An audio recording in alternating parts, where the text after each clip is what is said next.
Rome sits by the coast in Latium. To the south, fertile Campania, a wall of mountains, Samnium. The Samnites are tough hill fighters. The roads run where the valleys let them. Control the passes, control Italy. First Samnite War, 343 to 341 BCE. Rome moves south to protect Capua in Campania.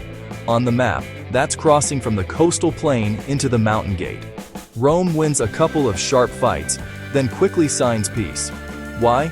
Because their Latin allies revolt at home.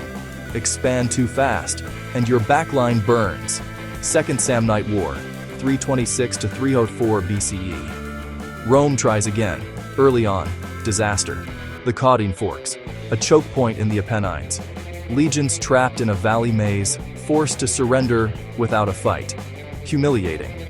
So Rome adapts. They stop charging passes blindly. Start building routes around them. Enter the Via Appia, 312 BCE, a straight, hard line from Rome to Capua, bypassing Samnite ambush country. With roads, colonies, and patience, Rome grinds forward. Third Samnite War, 298 to 290 BCE. The map explodes. Etruscans and Umbrians join from the north.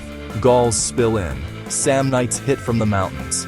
It all converges at Sentinum, 295 BCE, central Italy's crossroads. A Roman consul sacrifices himself to break the enemy center. The coalition fractures. The pass is open. By 290 BCE, Samnium is battered, not erased.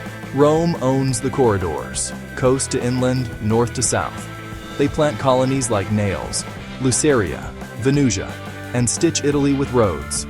The stakes were never just battles. It was which lines on the map you could actually move along. Control the passes, pave the valleys, lock down the allies. Do that, and the rest of Italy becomes inevitable.